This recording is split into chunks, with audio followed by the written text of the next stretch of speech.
Ethan Blackwell was a paranormal investigator who had faced it all: haunted houses, forbidden forests, and demonic rituals. But nothing prepared him for what he would experience at the No Name Bar, an establishment hidden in the darkest alleys of New Orleans. The place had no signs, no official records, and seemed to appear only to those who knew exactly where to look. Ethan had been called in after a series of unexplained disappearances surrounded the location. With each report, the story became more terrifying: people who entered the bar and were never seen again. The night he decided to investigate, Ethan took only a camera, a recorder, and a silver cross that he always carried. The entrance to the bar was a weather-eaten iron door that seemed to breathe with every gust of wind. As soon as he crossed the threshold, he was hit by a suffocating atmosphere. The air was heavy, thick with a rusty and somewhat sweet but rotten smell. Inside, the walls were covered in dusty old mirrors, reflecting images that didn't correspond to reality, faces that weren't Ethan's, but those of strangers with empty eyes and mouths distorted in silent screams. Behind the counter, a tall, thin bartender with almost translucent skin watched Ethan with a smile that looked more like a grimace. "Welcome. Your table is ready," he said, before Ethan could even speak. Confused but remaining calm, Ethan sat at a worn wooden table in the corner of the bar. The other customers, if they were customers at all, looked more like shadows than people, moving slowly, as if they were submerged in water. Ethan began recording his observations, describing every disturbing detail. But as time passed, something strange happened. The words on the recorder changed. When he tried to reproduce what he had just said, he heard a voice that was not his own, a hoarse, drawling voice that repeated a disturbing phrase. "You are already marked."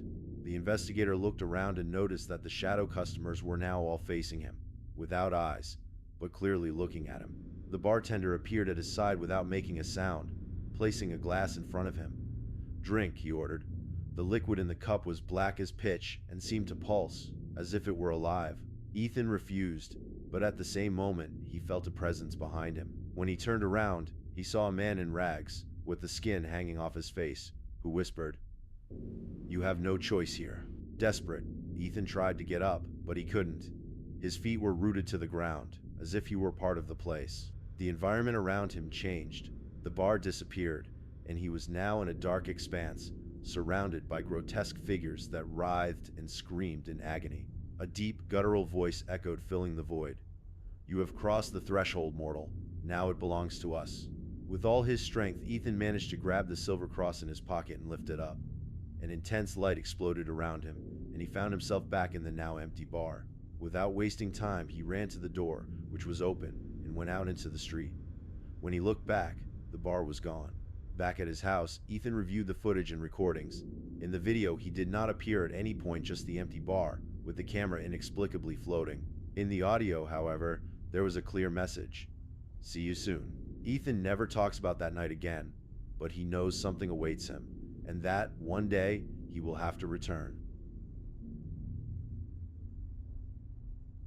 In a city that always seemed to be covered in dense fog, there was a bar that everyone avoided, but no one could resist going to. The Cemetery Bar. A name that already said a lot about what was hidden there. Was at the end of a dark street, where the trees formed a roof of dry leaves and the lighting from the lamps was weak and flickering. The place seemed in perfect contrast to the other bars in the city, and its reputation was not the best.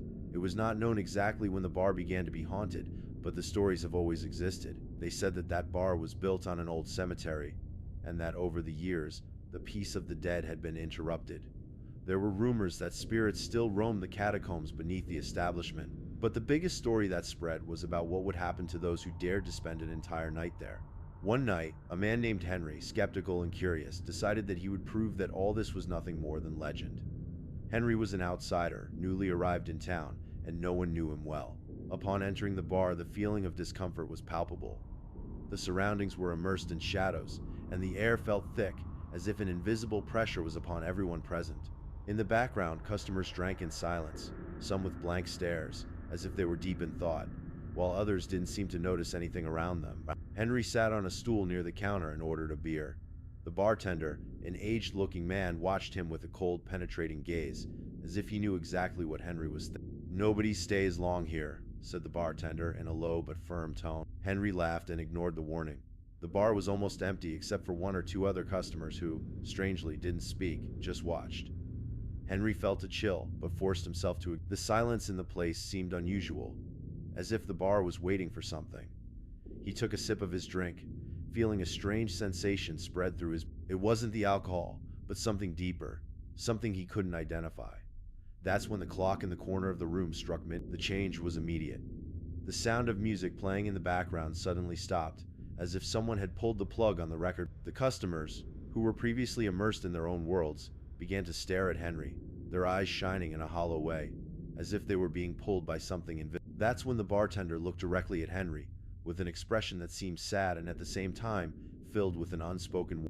"You'll understand soon," he said, before disappearing into the back of the bar, as if swallowed by the shadow. The air became heavier. The silence was now oppressive. Henry felt suffocated, as if he were trapped in a nightmare. He couldn't wake up. He looked at the other customers, whose faces were now distorted, with expressions of pain and fear. Their bodies seemed still, as if they were petrified, but their eyes, those eyes, were alive. Suddenly, Henry heard a whisper, low and incomprehensible, coming from somewhere behind him. He quickly turned around, but there was no one. When he looked back at the other customers, he noticed something even more terrifying. The shadows on the walls began to move on their own, contorting in unnatural ways. The music returned, but now it was a distorted melody, a low, mournful chant that seemed to emanate from the walls. Henry felt a knot in his stomach. That was when the bartender reappeared, but now he looked. His eyes were completely black, without pupils, and his expression was one of pure despair. "You shouldn't be here," he said, in a voice that sounded like a. "This place is doomed. Everyone who enters never leaves, really." The bartender made a gesture with his hand, as if he were beckoning Henry to follow, and as the man stood up to go, the bar door slammed shut, locking him in. Customers began to move around, but not like ordinary people. Their bodies dragged, writhed, as if they were in agony but could not die. They began to approach Henry, their mouths opening in a grotesque smile, their hands reaching towards him, as if they were trying to touch him, to rip out his. The shadows around the bar intensified, becoming black shapes, with red eyes glowing in the darkness. Henry felt an intense cold on his back, as if someone was breathing down his neck. When he looked back, he saw no one, but the air around him was thick, as if an invisible presence was watching him. He tried to run to the door, but his legs wouldn't. It was as if the floor was stuck to him, as if the bar itself. On a forgotten street, where neon lights flicker faintly and silence dominates the night, there's a bar that no one recommends visiting. The Rue White does not appear in tourist guides, nor is it mentioned in any conversation. But it is a place that, for those who dare to enter, they will never forget. They say this bar has a terrible power to trap those who enter, and anyone who drinks there will never leave the same. The most famous story is that of my friend Michael, a skeptic journalist who believed in everything except urban legends. Michael had a mission to uncover the truth about Rue White, because the story of its existence in a place where no one dared to go seemed too good to be true, and so he decided to go there alone. On a cold winter's night, Michael entered the bar with a nervous laugh, trying to convince himself it was all just superstition. When he pushed the door open, a sound of old bells echoed, and a cold gust of air swept over him. The first thing he noticed was the smell, something sweet, almost nauseating, as if the very air was impregnated with decay. The place was empty, except for a figure at the back, behind the bar, who seemed to be waiting for him. The bartender was an ordinary-looking man, but his eyes had a depth Michael couldn't quite understand at first. "Drink?" the man asked in a low, almost hypnotic voice. Michael hesitated, but the invitation felt irresistible. He ordered something strong, perhaps to prove to himself that he was brave. The bartender brought him a glass of dark liquid, which reflected the light of the lamps as if it were absorbing everything around it. Without further words, Michael drank it, and that's when everything changed. Immediately after the first sip, something began to happen. The warmth in Michael's body was replaced by a cold stiffness, as if he had been frozen from the inside. He tried to move, but his body felt heavier. When he looked at the bar, he saw the bartender watching him with an unsettling intensity, his eyes seeming to penetrate his soul. The place, which had once seemed abandoned, began to come alive. He saw figures emerging from the shadows, people with indistinct faces who seemed to be whispering in low voices. They weren't ordinary patrons. They were like phantoms, distorted and hollow. Panic seized Michael when he realized that the whispers were getting louder, clearer. They were speaking directly to him, telling him things no one could know. You're going to stay here forever. There's no way out. You're one of us. He tried to get up, but his body was paralyzed, trapped by an invisible force emanating from the bar. The bartender smiled, and that's when Michael understood what was truly happening. He was no longer in an ordinary. He had fallen into a trap of lost souls, those who had dared to drink from the cup that no one should ever taste.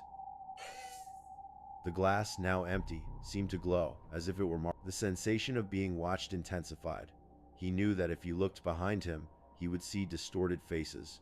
People who were there but didn't belong to them. Every time he looked at the figures, they seemed to be closer, more distinct, as if they were approaching. He felt a presence behind him, a pressure, and when he turned around, no one was left in the bar. Just him and the bar. There's no way out for you, the man said with a grim smile. You drank, now you're trapped.